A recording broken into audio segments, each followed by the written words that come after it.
All right, on today's episode, I'm talking about mollycoddling for no better reason that what a fucking word mollycoddle is. What a straight, just typing it out, I was like, what the fuck? I've heard this before. I've said this before. I don't think I've ever typed it out. Mollycoddle. Wonder what the origin is, baby. But the reason I want to do a mollycoddling app is, as you're probably aware, the GTA 6 trailer dropped yesterday. Fucking awesome. Florida, baby. Kind of like seems to be a Bonnie and Clyde type of storyline, sticking together, surviving Floridian madness. Looks fucking cool. And my little kid is a little gamer, and he's nearly 7 years old now, and he's been obsessed with with video games for the longest time. And it's pretty incredible now with YouTube kids. They start them young in respect to the voyeurism of watching other people play video games. So he's been doing that essentially as soon as he got a tablet, really.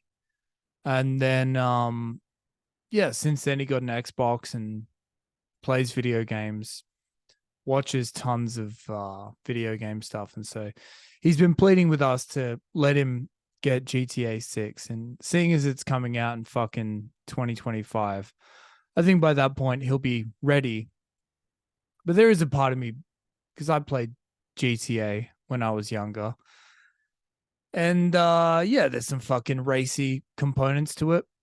And yeah, there's a part of you where you're like, am I just being a really shit parent by not putting the effort in to mollycoddle him from some of life's more juicy components?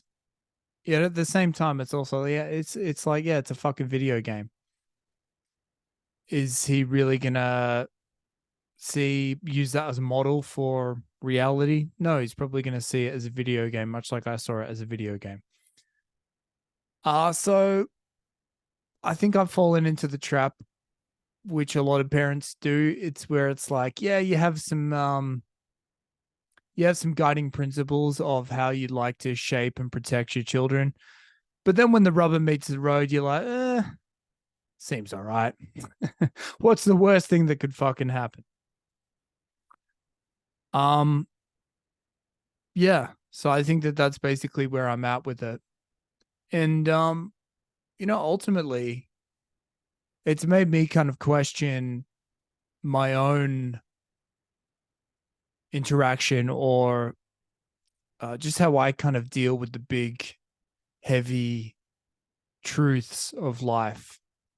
The fact that I'm going to die one day, the fact that there's no tangible meaning to life, the reality that at any moment my life could be impacted by tragedy, and the kind of like simmering anxiety that you have in the background, knowing that that is a possibility. All these things exist, right? And I guess with age, you become more conscious of them. You hear of people getting sick or dying, or things not working out. You see in your own life people taking strange paths and maybe not, uh, you know, exceeding their potential. You see it in your own life of where things have gone wrong for you, holes you've dug yourself into, and kind of like no like real plan of getting out of them. All these things, right? But I think we're kind of the coping mechanism is you just don't think about that type of shit. You successfully distract yourself from the heavy nihilistic realities of existence with whatever works for you: music, drugs, women, career. Insert whatever adventure you want to pursue, but they're all kind of just like distractions that stop you from dwelling on the crazy scary parts of life. And so I think that there's an internal mollycoddling that goes on because you're just like, well, fuck it. Why? I'm not going to solve all those mysteries. I'm not going to figure out when bad things are going to happen to me. There's a component of understanding the realities of life where it's like, yeah, if you treat your body like shit, you can cop a fucking disease well early. But then you look at like Shane McGowan, you're like, that dude loved to sink a can of beer and plunge a needle in his arm or whatever else the fuck he did. And he still made it to mid 60s. He looked like Gollum at the end, but some people aren't so lucky. They keel over, they're fucking health freaks, and then they get cancer in their 30s and die then. So I don't know. Everything's up for grabs and it's fucking nothing's promised. And I'm thinking more and more that finding good distractions is kind of like the key to life. Because, I used to think that like pursuing truth was so important. But what does truth give you? Truth just gives you an opportunity to think that you're better than other people who are coddling themselves more aggressively. Like the truth seekers out there will look at the religious folks and go, you fucking morons believing in fairy tales, ignoring the fact that the religion pill that they've swallowed could be allowing them to just fucking live a more blissful life. So all you've got is just the warm, smug satisfaction of being closer to truth, whereas the other people have just got a more well-rounded, enjoyable life. So I think that there are certain things I'm not going to be, the religion pill isn't going to work for me.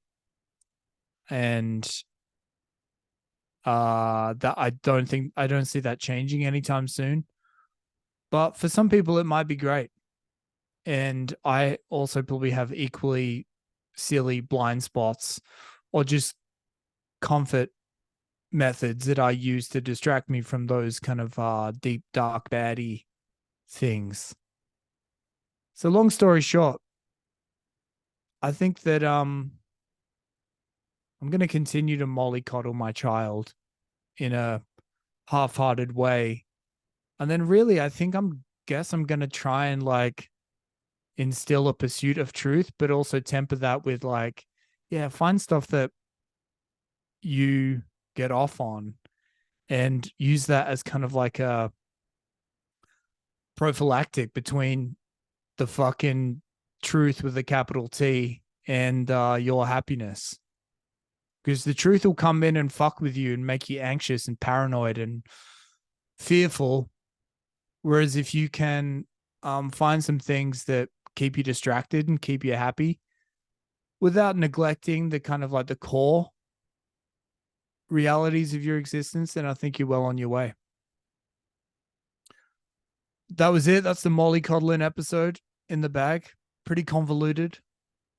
This is going to be one I have to listen back to and think, did I really do this?